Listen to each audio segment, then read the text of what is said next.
Glória a Deus, louvado seja o nome do Senhor. Nós estamos felizes porque estamos na casa do nosso Deus, onde podemos celebrar o Senhor, adorá-lo, bendizê-lo, porque Ele é digno de receber a nossa adoração, honra, glória, louvor, pertence somente ao nosso Deus.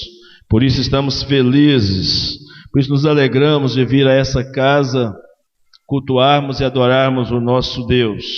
Estamos nesta noite, irmãos, terminando aquela série de sermões, de 3 sermões, sobre coisas que permanecem. Na domingo passado até falei que o nosso primeiro sermão foi sobre o amor, mas na verdade, nosso primeiro sermão foi sobre a fé. Essa série de sermões, baseado naquilo que está escrito em 1 Coríntios 13:13. Lembram disso? Agora, pois, permanece a fé, a esperança e o amor. Porém, o maior deles é o amor. A Bíblia diz. Então, esse é o nosso terceiro sermão. E o tema de hoje, portanto, é o amor. Já falamos sobre a fé, já falamos sobre a esperança. E hoje queremos falar sobre o amor. Nós justificamos o surgimento dessa série a partir de uma reflexão sobre a nossa época, a nossa geração, o que tem acontecido em nossos dias. Nós temos vivido uma época de muita transitoriedade. Nós temos vivido uma época do instantâneo. Temos vivido uma época de relações líquidas, superficiais, artificiais, é tudo descartável, e o mundo está em constante mudança. Consequentemente, nós também estamos em mudança. E a Bíblia diz, lógico, que a principal coisa daquelas coisas que não mudam é a palavra de Deus. A Bíblia diz: seca-se a erva, murcha-se a flor, mas a palavra do nosso Deus permanece para sempre. Amém? Por todas as gerações, ou pelos séculos dos séculos, dependendo da tradução, permanece a palavra de Deus. E nesse texto de 1 Coríntios 13:13, o apóstolo Paulo diz que ainda há 3 coisas que permanecem: fé, esperança e amor. Queremos falar hoje, então, sobre o amor. E o título do nosso sermão é: Você me ama? Jesus está perguntando para você nessa noite: você me ama? Abra sua Bíblia no Evangelho de João, capítulo 21. Primeiro verso 9, depois dos versos 12 ao 22. Evangelho de João, capítulo 21, verso 9, e depois do verso 12 em diante.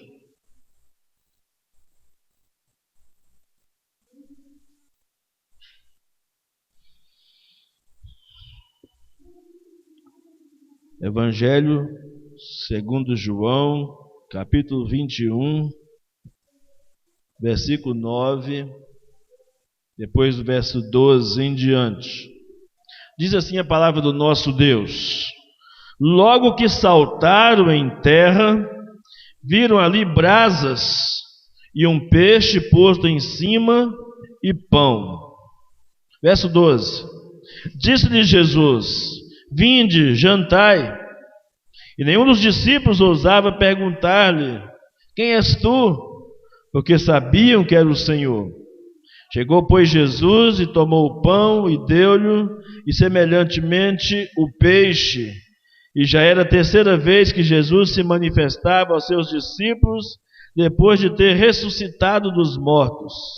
E depois de terem jantado, disse Jesus a Simão Pedro: Simão, filho de Jonas, amas-me mais do que estes? E ele respondeu: Sim, Senhor, tu sabes que te amo. Disse-lhe: apacenta os meus cordeiros. Tornou a dizer-lhe segunda vez: Simão, filho de Jonas, amas-me? Disse-lhe: Sim, Senhor, tu sabes que eu te amo. Disse-lhe: Apacenta as minhas ovelhas. Disse-lhe terceira vez: Simão, filho de Jonas, amas-me? Simão entristeceu-se por ter-lhe dito terceira vez: Amas-me? E disse-lhe: Senhor, tu sabes tudo, tu sabes que eu te amo. E Jesus disse-lhe: Apacenta as minhas ovelhas. Na verdade, eu te digo que quando eras mais moço, te cingias a ti mesmo e andava por onde querias. Mas quando já fores velho, estenderás as mãos e outro te cingirá e te levarás para onde tu não queiras. E disse isso significando com que morte havia ele de glorificar a Deus. E dito isto, disse-lhe: Segue-me. E Pedro, voltando-se, viu que o seguia aquele discípulo a quem Jesus amava, e que na ceia se recostara também sobre o seu peito, e dissera: Senhor, quem é que te há de trair?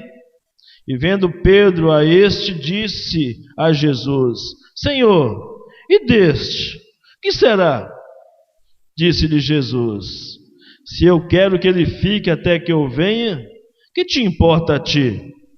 Segue-me tu. Amém. Nosso Deus e nosso Pai, nós te agradecemos nesta noite pela tua palavra e te pedimos que ela fale conosco de uma maneira sobrenatural, de uma maneira, ó Deus, que transforme o nosso caráter à semelhança de Cristo Jesus, que nos faça, ó Deus, repensar a nossa vida cristã, nosso comprometimento contigo e com a tua palavra, com o teu reino. Nos ajude na nossa fraqueza, ó Pai. Em nome de Jesus, fala conosco e nos dê um coração aberto, pronto, receptível, acima de tudo, um coração obediente. É a nossa oração nesta noite, em nome de Jesus. Amém e amém. Antes, amados, de você entender e antes de responder você mesmo a pergunta em questão, você me ama? Seria bom entender um pouco esse conceito ou esse contexto, entender por que Jesus fez esta pergunta a Pedro. Por que Jesus chegou a esse ponto de fazer essa pergunta?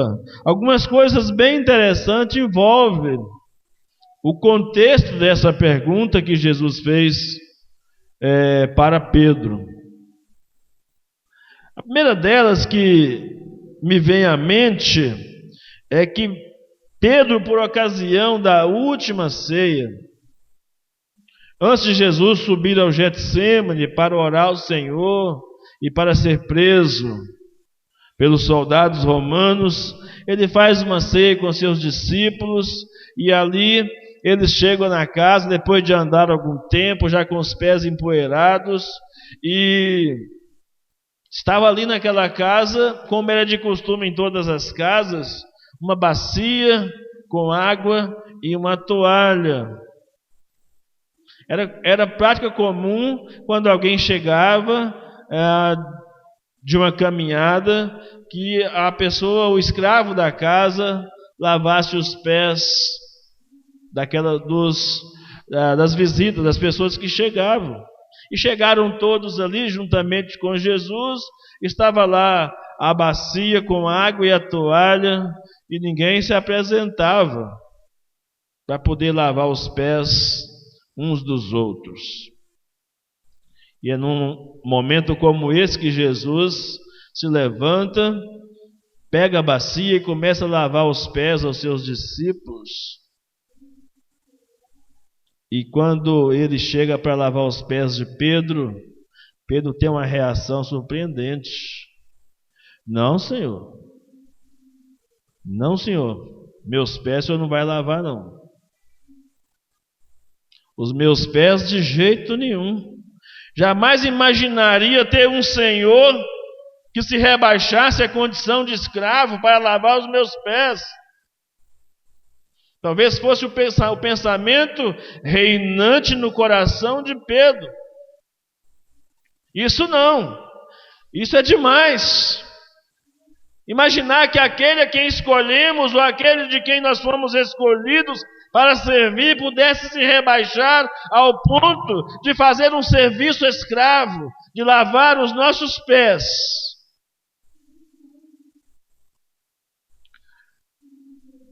Aí Jesus vira para Pedro e diz: olha, Pedro, se eu não lavar os seus pés, você não tem parte comigo. Sabe o que significa isso? Se você não aprender a lição de servo, se você não aprender a ser humilde, você não pode ser meu discípulo. Você não pode caminhar comigo. Aí Pedro, como é um cara extremamente emocional, colérico, sanguíneo, né? Aquele cara explosivo, então se é assim, lava meu pé, lava minha mão, lava minha cabeça, me dá um banho completo então. Aí Jesus: não, você já está limpo pela palavra. Você precisa só de aprender essa lição. Quem quer servir a Jesus tem que ser servo primeiro de todos. Quem quer servir a Jesus primeiro tem que se humilhar. Tem que sacrificar o seu eu para segui-lo. É por isso que depois, mais à frente, no texto que nós lemos, você vai entender o que Jesus quis dizer para Pedro. Diz: Pedro, quando você é mais jovem, você acha que você pode fazer o que você quiser. Mas quando você ficar mais velho, mais maduro, mais experiente, você vai entender essas coisas que você não está entendendo agora. Isso Jesus já fala lá no final, depois da sua ressurreição, que ele vai dizer para Pedro essas coisas. Um pouquinho adiante, quando eles estão saindo daquele lugar e indo para o Monte das Oliveiras, Jesus fala com eles o seguinte: olha, todos os evangelhos relatam esse fato, que estão indo para o Monte das Oliveiras. Jesus diz: todos vós esta noite vos escandalizareis em mim, porque está escrito: ferirei o pastor e as ovelhas se dispersarão. Mas depois de eu houver ressuscitado, irei adiante de vós para a Galileia. E disse-lhe Pedro: ainda que todos se escandalizem, nunca porém eu. E disse-lhe Jesus: em verdade eu te digo hoje, nesta noite ainda, antes que o galo cante, 2 vezes, 3 vezes você vai me negar, disse Jesus. Mas Pedro era insistente, ele com veemência, ele responde a Jesus e disse: ainda que me seja necessário morrer contigo, de modo nenhum te negarei. E da mesma maneira diziam todos também. Mas bastaram os soldados chegarem, que a galera dispersou. Pedro até teve uma boa intenção ali, imediata, até esboçou uma reação. Eu vi um colega falando outro dia que Pedro era muito ruim de pontaria, ou então o soldado se esquivou e acertou só a orelha do soldado. E o cara diz: se fosse eu, ia logo na jugular. Matava de vez o cara. O camarada estava dizendo isso para mim.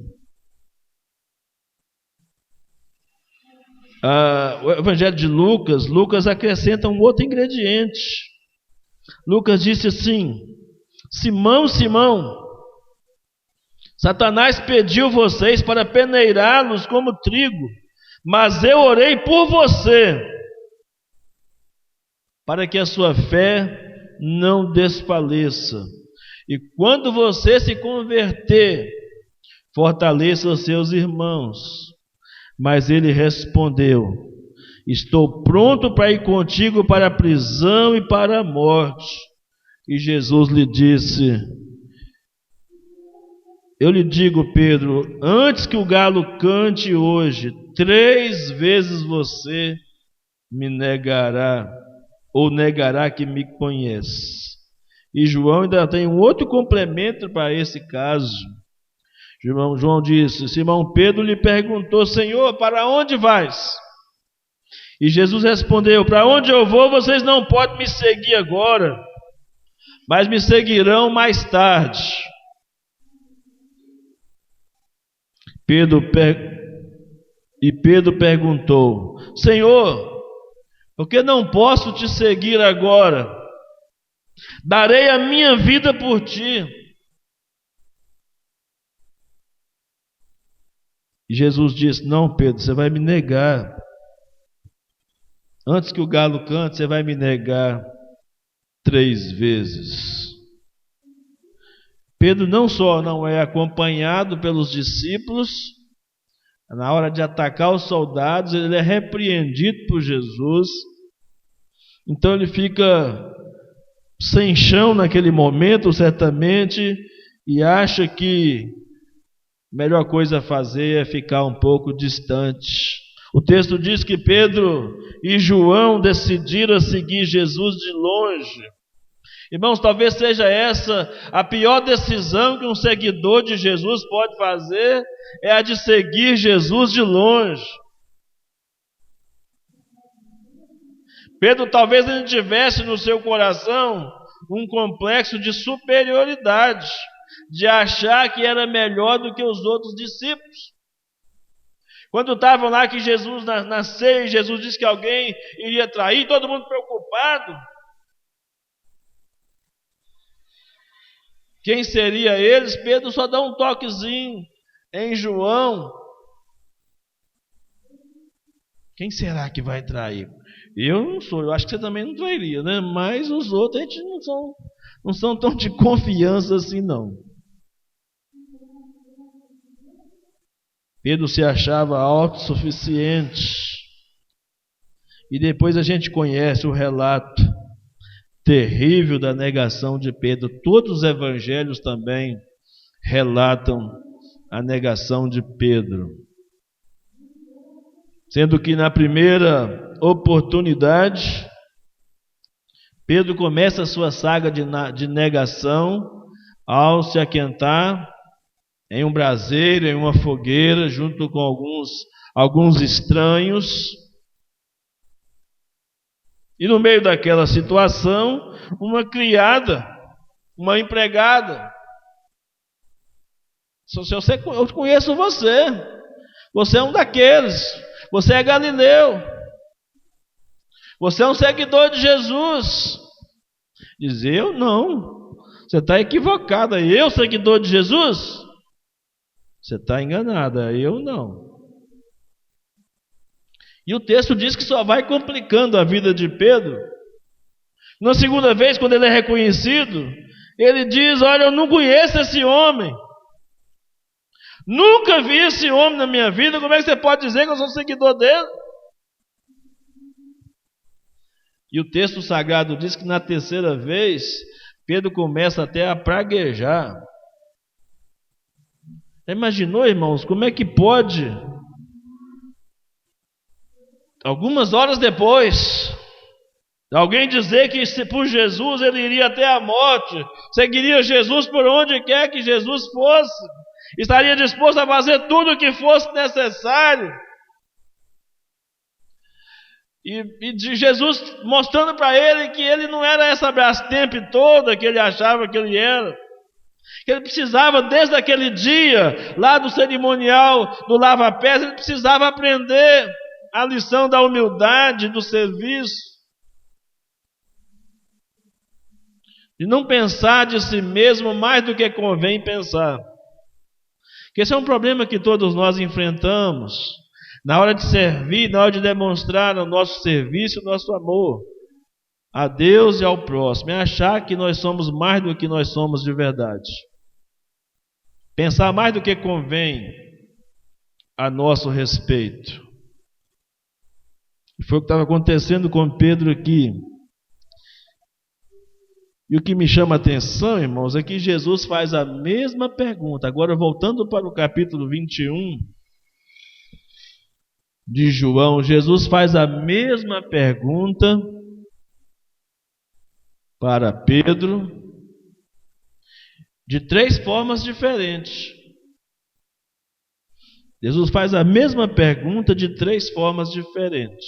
Antes disso, Jesus chama Pedro e os demais discípulos para uma fogueira. As 2 últimas vezes, ou únicas vezes que aparece essa história de um braseiro, de uma fogueira, de alguém se aquentando, são exatamente essas 2 ocasiões. O Pedro lá com os estranhos, e agora Jesus fazendo uma fogueira, um braseiro para assar um peixe, para comer um pão, para se aquecer no fim daquela madrugada. As 2 únicas vezes. Pedro antes estava com estranhos e agora Jesus faz um fogo, quem sabe para trazer à memória de Pedro o que ele havia feito, o que ele havia dito. Fico pensando que Pedro sentiu profundamente aquela situação e talvez estivesse assim, com um monte de interrogações na sua cabeça, dizendo assim: agora pronto, depois de me chamar para comer junto da fogueira, ele vai me trazer à memória todas aquelas coisas, ele vai acabar comigo. Agora chegou a hora da vingança dele, ele vai me destruir. Ele vai me repreender tão severamente que eu vou ficar envergonhado publicamente diante dos outros discípulos. Eu não aprendi a lição da humildade, agora ele vai me humilhar publicamente. Quantos pensamentos poderiam ter passado na mente de Pedro ali? Tanto que o texto diz que eles estavam todos ali, ninguém ousava perguntar nada. Eles já sabiam que era o Senhor e não ousavam perguntar absolutamente nada. E Jesus então, me chamando a atenção nessa história, Jesus faz a mesma pergunta de 3 maneiras diferentes. Pedro responde às 3 perguntas da mesma maneira. E Jesus faz 3 afirmações iguais, só mudando o público, né? Em 2 ocasiões, ele fala: apacenta os meus cordeiros. E numa ocasião ele diz: apacenta em uma ocasião ele fala: apacenta os meus cordeiros. Em 2 ocasiões ele fala: apacenta as minhas ovelhas. Pelo menos na minha tradução está assim. E isso tem um significado, claro, para cada uma dessas perguntas, da forma como Jesus estava perguntando, e porque eram 3 perguntas. Isso me faz pensar, irmãos, que para cada pecado meu e para cada pecado seu, há uma medida exata da graça de Deus em nosso favor. A cada negativa de Pedro, Jesus respondeu a ela com uma pergunta sobre o seu amor. E a pergunta de Jesus para Pedro, se ele o amava, era uma oportunidade de Jesus demonstrar mais uma vez a Pedro o seu amor e dar a ele a oportunidade de ter o seu ministério restaurado. Pedro havia sido chamado para ser discípulo, para ser apóstolo, para ser aquele camarada que iria liderar a igreja do Senhor. Pedro aparece em primeiro lugar em todas as listas de discípulos de Jesus. Havia uma grande responsabilidade sobre os homens, mas agora Pedro estava desanimado, desiludido. Antes desse episódio aqui, a Bíblia diz que eles já chegaram a um acordo de que tinha que voltar para a velha vida, tinha que voltar à pescaria. E aí eles voltam para a pescaria, o negócio dá tudo errado, porque eles passam a noite inteira pescando e não pegam nada. Ou seja, não foi para isso que eu chamei vocês. E eles ainda não tinham entendido isso aí. A primeira pergunta que Jesus faz a Pedro diz assim: Pedro, você me ama mais do que a estes? Ou do que estes? E essa primeira pergunta, você me ama, Jesus faz essa pergunta com um verbo que significa um amor sacrificial, amor incondicional, um amor semelhante àquele que Pedro disse que teria, de dar a sua própria vida por causa de Jesus. Mas quando Jesus faz essa pergunta para Pedro, ele está perguntando a Pedro: Pedro, você já mudou o seu conceito sobre você mesmo? Você ainda acha que é o bambambam? Bam, bam? Ou você ainda acha que você é melhor do que os outros discípulos? Você me ama mais do que estes? Você continua tendo esse mesmo conceito? De achar que o seu amor é diferente dos outros, o seu amor é melhor do que o dos outros?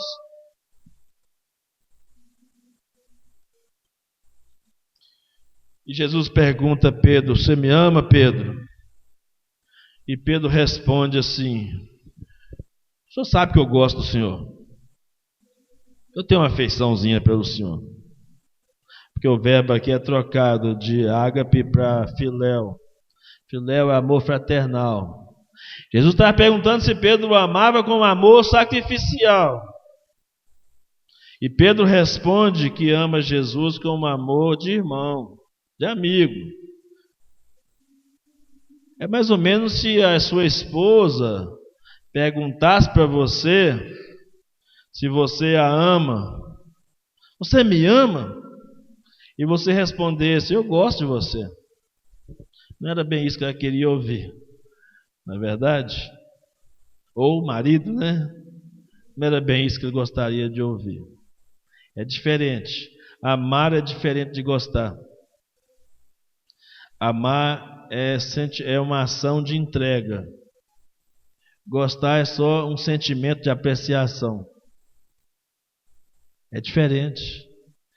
Mas Pedro estava sendo mais sincero naquele momento do que tinha sido anteriormente. Porque lá no primeiro momento com Jesus, ele tinha dito que era capaz de dar a própria vida. Mas ele disse: não, eu só aprecio o Senhor, eu só gosto. Em outras palavras, Pedro está dizendo: eu não sou capaz de dar a minha vida pelo Senhor. Tu sabes que eu te amo, mas não é esse amor todo que o Senhor está pensando, não. Ou que alguém pudesse imaginar, ou que eu mesmo imaginava que eu pudesse ter. Aí Jesus insiste na pergunta e agora tira os outros de cena. E diz: Pedro, você me ama? E novamente Jesus usa o verbo para expressar amor sacrificial. E Pedro volta a responder a mesma coisa: eu gosto do Senhor. É porque a nossa língua portuguesa responde tudo como eu te amo. Mas na verdade, na língua original, Pedro está dizendo: eu gosto. Eu tenho apreciação pelo Senhor. Eu sou seu fã. Eu gosto demais do Senhor. Aí Jesus faz a terceira pergunta. E sabe como que Jesus faz a terceira pergunta para Pedro? Jesus faz a pergunta agora com o verbo que Pedro estava usando para responder. Nas duas primeiras, Jesus pergunta se ele ama com amor sacrificial. Agora, na terceira pergunta, Jesus pergunta: Pedro, você me ama com um amor fraternal mesmo? Esse amor que você diz sentir por mim é amor de irmão, é sincero, é verdadeiro? E Pedro responde da mesma forma. Aliás, Pedro incrementa um pouco a resposta. Pedro diz assim: Senhor, tu sabes tudo. Tu és onisciente, o Senhor sabe, o Senhor conhece meu coração. Aliás, eu sempre soube, desde aquela primeira vez que o Senhor me avisou lá, que eu não era capaz de permanecer, não era capaz de cumprir os meus votos. O Senhor já sabia que o meu amor era limitado desse jeito. O Senhor já sabia desde o princípio. Eu é que não sabia. Eu é que tinha um conceito muito elevado de mim mesmo, achando que eu fosse até superior aos outros discípulos, que aliás eles discutiam entre eles. Já leram isso na Bíblia? Eles discutiam entre eles quem era o maior no reino dos céus. Aliás, Tiago e João, a mãe precisou de lá dar um jeitinho brasileiro, né? Vai lá e pede lá uma vaga lá, um para sentar à direita, um para sentar à esquerda lá no céu. Eles estavam sofrendo desses problemas, dessas crises que a gente vê tanto acontecer em nossos dias de hoje. Do famoso jeitinho brasileiro, de furar a fila, de querer um lugar ao sol, um lugar de destaque, uma oportunidade de passar na frente das outras pessoas.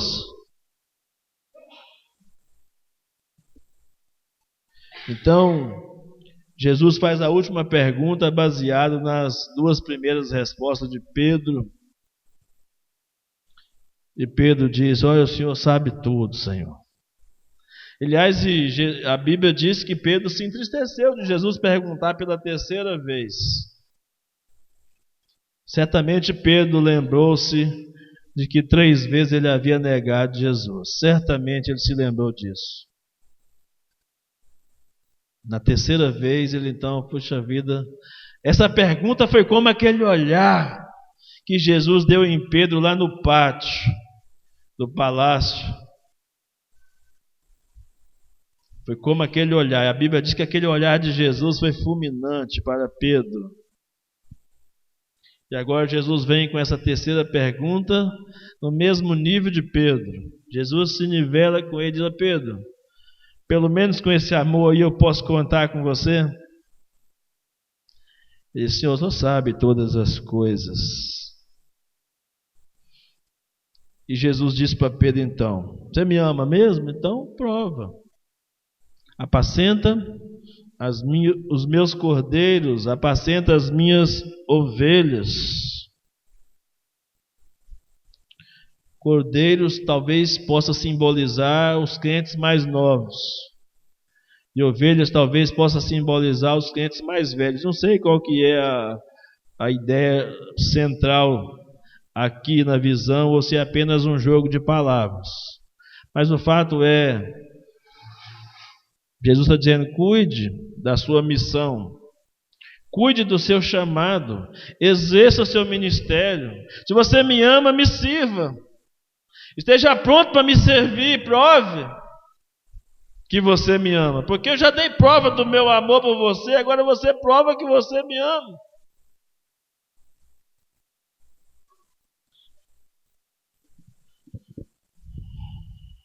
Interessante que Jesus fala para Pedro assim: Pedro, a hora que você amadurecer, você vai entender todas essas coisas. E Pedro ainda não tinha amadurecido, irmãos. Só depois do Pentecoste é que Pedro se transforma no gigante da fé. Até então Pedro não tinha amadurecido. Jesus, depois de falar tudo aquilo, Pedro ainda estava preocupado, sabe com o quê? Com a opinião dos outros. Então eu estava preocupado: e se o fulano não servir igual eu? E se o meu irmão não amar como o Senhor quer que eu ame? E se meu irmão não fizer o que o Senhor quer que eu faça? Que Jesus vira para Pedro: Pedro, já aconteceu um negócio com você, rapaz. Você antes achava que você era dono do seu nariz, que você fazia o que você bem entendia, mas agora vai chegar tempos em que aquilo que você falou que você estava disposto a fazer, vai acontecer de verdade. E o texto diz: Jesus estava dizendo do tipo de morte que Pedro teria. E segundo a tradição, se confirma que é uma morte semelhante à morte de Jesus. A tradição diz que Pedro foi morto, crucificado.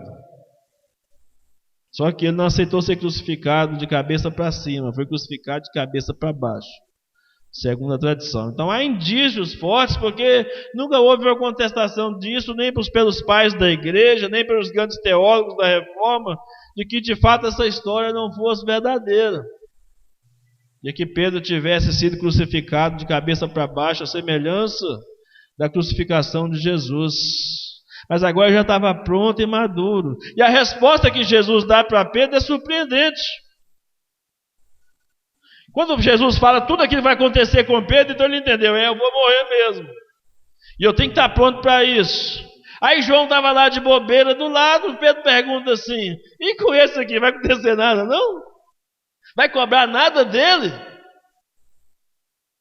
Aí é injusto Jesus, vai. Injusto, porque só está me cobrando um amor sacrificial a esse ponto de eu dar a minha própria vida pelo Evangelho, pelo teu reino, e com esse camarada não vai acontecer nada. Qual que foi a resposta de Jesus? O que te importa? Você é um cabeça de baga, rapaz. O que te importa isso? Se eu quiser deixar ele vivo até a minha volta. E os irmãos sabem, né, que João foi o último apóstolo a morrer e não sofreu, morreu de velhice. Foi perseguido, mas foi para a ilha de Patmos e morreu de velhice. Diferente dos outros discípulos que foram mortos ao fio da espada, alguns tiveram a cabeça cortada, outros apedrejados, segundo a tradição, Pedro crucificado.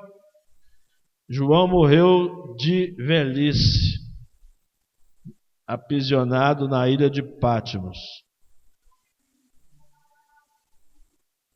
Jesus disse, eu só estou te dizendo uma coisa, rapaz, segue-me tu. Não se preocupa com ele não, da vida dele cuido eu.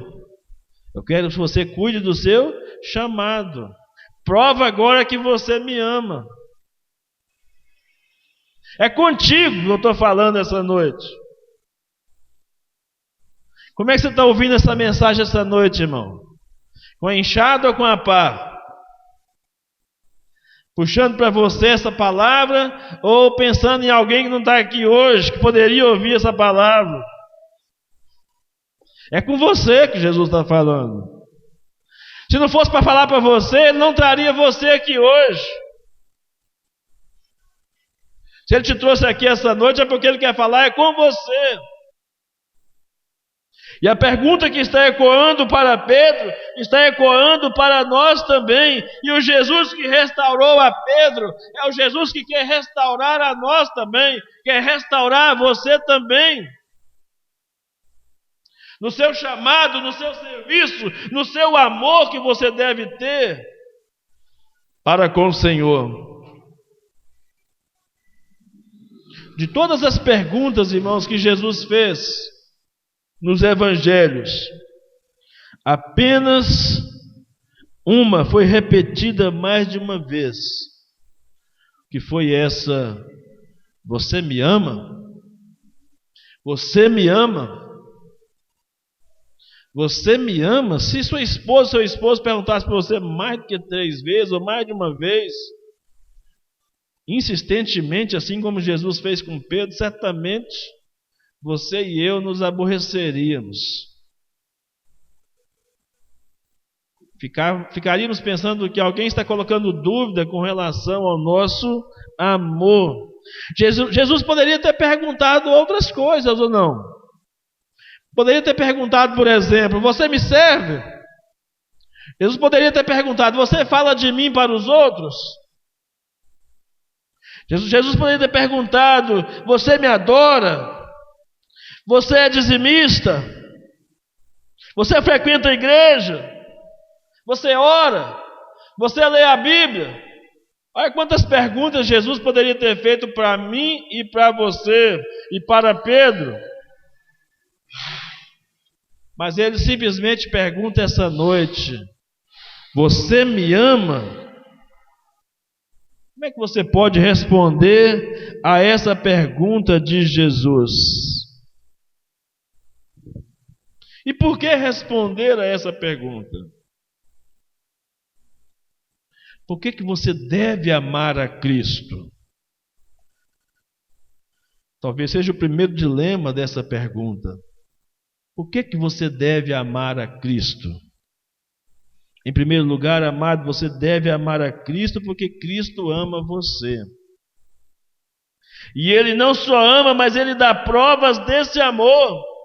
A Bíblia diz no Evangelho de João, capítulo 15, versículo 13, que ninguém tem maior amor do que esse, de dar alguém a sua vida pelos seus amigos. Em Romanos 5, 8, ele diz: Deus prova o seu amor para conosco em que Cristo morreu por nós, sendo nós ainda pecadores. Esse é um amor sacrificial, um amor que entrega. Palavras não podem demonstrar esse amor. Esse amor ele é demonstrado com os atos. E Jesus manifestou esse amor na cruz, em meu lugar e em seu lugar também. Mas não adianta nada Jesus ter morrido na cruz, se esse sacrifício dele não for correspondido por você. Não vai servir de nada. Não vai servir para nada. A morte de Cristo na cruz não vai servir para você. Se você não entender, não discernir o amor de Cristo por você. Então você deve amá-lo porque Ele ama você. Você também deve amar a Cristo porque fazendo isso, você vai cumprir o maior de todos os mandamentos. Os discípulos de Jesus perguntaram qual era o maior dos mandamentos, ou qual dos mandamentos era mais importante. E Jesus disse: ame o Senhor teu Deus, de todo o teu coração, de toda a tua alma, de todo o entendimento e de todas as tuas forças. Ame de maneira completa e total. Você estará cumprindo o mandamento do Senhor. Se esse é o maior dos mandamentos, deixar de amá-lo então é o pior dos pecados. Se esse é o maior mandamento, deixar de amá-lo é o pior dos pecados. Em consequência, evidentemente, porque não tem pecadinho nem pecadão. Para Deus, pecado é pecado. Mas as consequências de alguém que não ama a Deus da forma como esse mandamento diz, são drásticas as consequências. Você deve amar a Cristo porque Ele fará que você obtenha lucro até do sofrimento. A Bíblia diz em Romanos 8, 28, todas as coisas, sabemos que Deus age em todas as coisas para o bem daqueles que o amam. Grave bem essas palavras, para o bem daqueles que o amam. Até o sofrimento vai virar em bênção, vai se transformar em bênção para você. É promessa dele. E Ele é fiel para cumprir. Esse é o primeiro dilema. Você deve amar, porque Ele ama você, porque se você fizer isso, vai cumprir o maior dos mandamentos, e se você o amar, você vai obter lucro até do sofrimento. A segunda coisa, ou o segundo dilema, diz é como você deve amar a Cristo. A primeira forma de você amar a Cristo é pessoalmente. Ele não perguntou, você ama a minha igreja? Embora amar a igreja é necessário, porque a igreja é corpo de Cristo. Você ama a minha igreja? Ele perguntou, você ama a minha palavra? Você ama meus ensinos? Ele perguntou, você me ama? Basta amá-lo. As outras coisas virão como consequência, naturais, da vida de quem ama Ele. A segunda maneira de amar ao Senhor está no próprio mandamento do principal mandamento. O destaque que Jesus dá a isso, dizendo que o amor a Cristo só pode ser verdadeiro se for um amor fervoroso, um amor intenso, um amor completo. Ele faz destaque em todas as situações, diz, todo o coração, toda a alma, todo o entendimento e todas, da ideia de completude, de totalidade. Não dá para amar pela metade, só com um pouquinho da alma, só com um pouquinho do coração. Não dá para amar Jesus com reservas. Só se pode amar Jesus se for para amar por completo. Ou então você está perdendo seu tempo de achar que Jesus vai aceitar um amor que não seja um amor completo por Ele e total. Outro modo de amar Jesus é amar de maneira ativa. Em 1 Tessalonicenses 1:3, o apóstolo Paulo recomendou aos Tessalonicenses, dizendo, pelo esforço motivado pelo amor. Pelo esforço motivado pelo amor. O amor tem que ser prático, tem que ser mostrado, tem que ser evidenciado. Foi o amor que constrangeu Jesus a derramar o sangue dele na cruz em nosso favor, e o amor de Cristo deve nos constranger também a pôr as mãos a serviço do reino, independentemente do outro. Aí, o que adianta? Eu estou amando, eu estou fazendo a minha parte, mas o irmão da igreja não está fazendo a dele. Isso não é problema seu. A esse questionamento seu, a resposta de Jesus é a mesma. O que te importa? Que te importa? Jesus está dizendo para você também essa noite que te importa. O que vai acontecer com o outro, o que o outro está fazendo ou deixando de fazer, isso não é da sua conta. Em outras palavras, é que Jesus está dizendo para Pedro. Isso não é de sua conta. Você tem que preocupar com você, com o serviço que você está prestando a Deus ou não.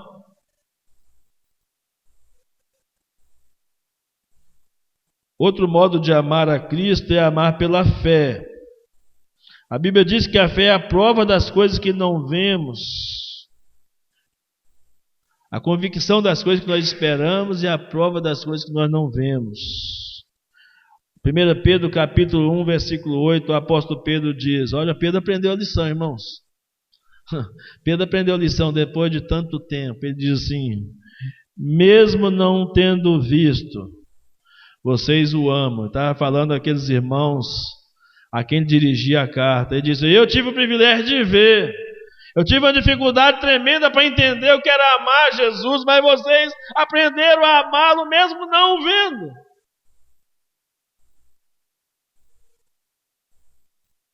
Olha que coisa maravilhosa, amar a Cristo pela fé. Diz o apóstolo Paulo que é uma fé que atua pelo amor. Gálatas capítulo 5, versículo 6. E outra maneira de amar ao Senhor é amá-lo incondicionalmente. Amá-lo incondicionalmente. É isso que ele estava querendo dizer para Pedro quando perguntou as duas primeiras vezes: Pedro, você me ama incondicionalmente? Aquela prosa sua lá, antes da minha morte, é verdade mesmo aquele negócio? Ou você disse só porque você se achava o cara, o tal? Era de coração, era de verdade? O seu amor por mim era de verdade, Pedro? Era incondicional? Do mesmo modo que o amor de Deus por nós é incondicional. Que amor é esse, irmãos? Que pode salvar pecadores miseráveis como nós, pecadores indignos como nós, de dar o único filho para morrer no lugar.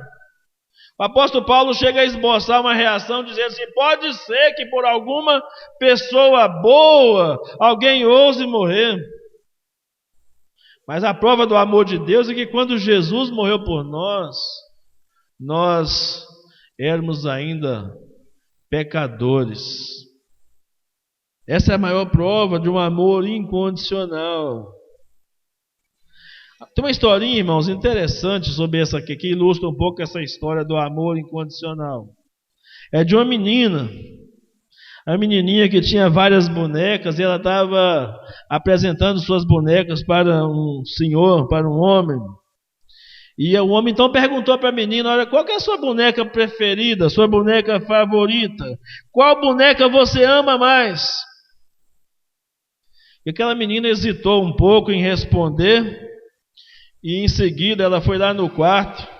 Não estava ali no meio das bonecas que ela estava mostrando, mas ela foi ao quarto e pegou uma boneca, e trouxe uma boneca sem cabelo, uma boneca com o nariz quebrado e sem pernas. E o homem perguntou para ela assim: mas por que você ama mais essa boneca do que as outras? Sabe qual é a resposta da menina? Porque se eu não amasse essa boneca, ninguém mais amaria.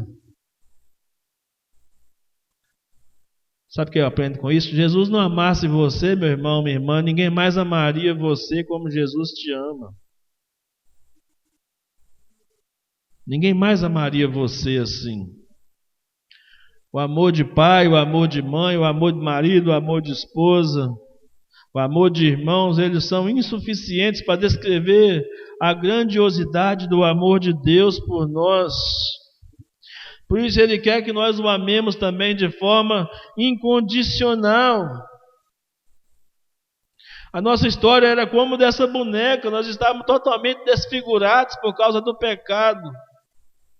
Mas mesmo assim Ele nos amou, para que nós pudéssemos amar também. Não tínhamos nada que pudesse ser desejável a Ele, e Ele nos amou. E finalmente, o terceiro dilema dessa questão, ou dessa pergunta: você me ama? É como é que eu posso provar o meu amor por Cristo ou a Cristo? A primeira resposta é que eu só posso provar esse amor amando meus irmãos. Jesus disse em 1 João 4,20: se alguém afirmar, eu amo a Deus, mas odiar o seu irmão, é mentiroso. Porque quem não ama seu irmão a quem vê, não pode amar a Deus a quem não vê, diz a palavra do Senhor. Por mais que você ache que essa palavra é forte,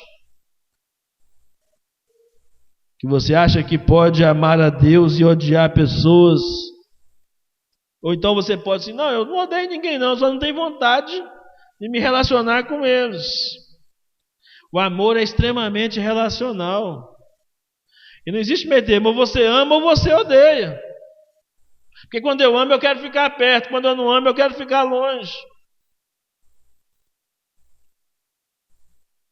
Ou você ama ou você odeia, não existe meio termo no Evangelho. O amor é extremamente relacional. E o amor de Cristo, quando a Bíblia diz que nós o amamos porque Ele nos amou primeiro, a ideia do verbo aqui é de constranger. Nós devemos ficar constrangidos pela forma que nós somos amados por Deus, para amarmos uns aos outros. Aliás, João faz um trocadilho interessante, que todo mundo só lembra de João 3,16, mas João, em 1 João 3,16, quando perguntam: quem é que sabe de qual 1 João 3,16? Aí o pessoal diz: porque Deus amou o mundo. Não é isso que eu estou perguntando. 1 João 3,16 diz o seguinte: nisto conhecemos o amor, que Cristo deu a sua vida por nós, e nós devemos dar a nossa vida pelos nossos irmãos. Ninguém quer decorar um versículo desse. Quem é que quer decorar um versículo desse? É muito melhor decorar João 3,16. Muito mais fácil, porque aí é Ele que está amando, não sou eu. O amor é relacional. E então essa é a segunda razão que eu tenho para provar o meu amor de forma controlada, equilibrada espiritualmente. ser constrangido a demonstrar o amor em obediência a Cristo. E hoje Jesus faz a mesma pergunta que ele fez a Pedro, ele faz para você e ele faz para mim também a mesma pergunta essa noite. Você me ama? Essa é uma questão decisiva, irmãos, para nós. Porque se você não ama a Cristo verdadeiramente, com esse amor que ele pede que seja incondicional, você estará irremediavelmente perdido, porque não há amor pela metade.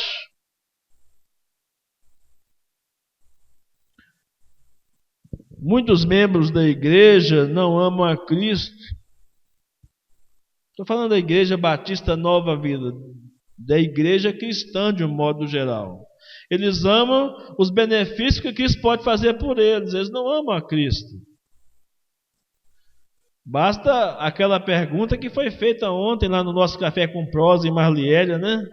Se você perder tudo, como Jó perdeu tudo, você ainda encontraria razões para adorar a Deus?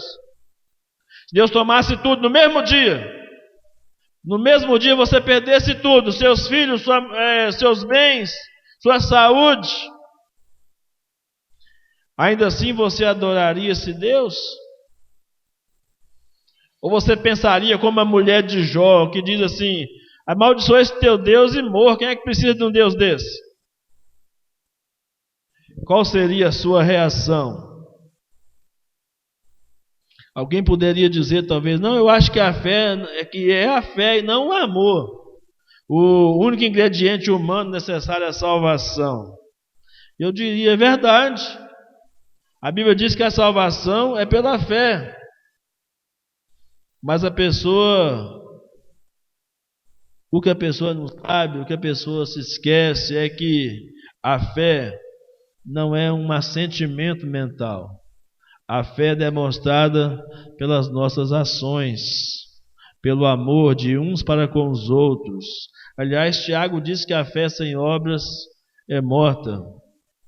O que acontece se você não consegue responder com sinceridade a essa pergunta de Pedro, a essa pergunta do Senhor, como Pedro? Você dizer para ele: Senhor, tu sabes todas as coisas, tu sabes que meu amor é fraco, meu amor é fragilizado, ainda estou dividindo o meu amor com outras coisas, o meu amor a ti ainda está sendo dividido com outras coisas. Se você dissesse para Deus: Senhor, tu sabes todas as coisas, tu sabes que eu te amo, eu te amo sim, mas eu tenho um amor dividido. Eu tenho posto o meu amor que deveria ser colocado somente em ti, eu tenho colocado em outras coisas, em outras pessoas, em outras circunstâncias, quem sabe até no dinheiro, quem sabe na fama, quem sabe nos meus próprios projetos. Mas ainda é tempo de você fazer como foi dito para a igreja de Éfeso: arrependa-te, lembra de onde você caiu e arrependa-te. Havia uma queixa contra a igreja que tinha deixado o seu primeiro amor. Eu não sei como é que foi o seu primeiro amor por Jesus. Se é que você já teve algum primeiro amor por Jesus, eu não sei como é que foi. Hoje é um tempo de renovo de Deus para a sua vida, para que você seja desafiado a voltar ao seu primeiro amor com Jesus. E não existe uma fórmula. Existe um desejo de se entregar a Ele, dizer: Deus, eu estou aqui, o Senhor sabe que eu sou um traste, o Senhor sabe que eu sou um caco de pessoa, o Senhor sabe que eu tenho falhado insistentemente, eu tenho te trocado insistentemente por outras coisas que não tem valor permanente. Mas eu estou aqui, Senhor, me ajuda na minha fraqueza. Eu não sei nem como devo pedir, mas que o Teu Espírito Santo interceda por mim com gemidos inexprimíveis na Tua presença. Jesus disse que o seu coração, irmão, estaria onde estivesse o seu tesouro. Jesus disse isso. Quem sabe nessa noite Jesus está chamando você para fazer dele o seu tesouro. Quem sabe você se entesoure de Jesus. Se Jesus for o seu maior tesouro, o seu coração vai estar em Jesus. E a sua vida vai ser transformada e será totalmente outra. Vamos orar ao Senhor.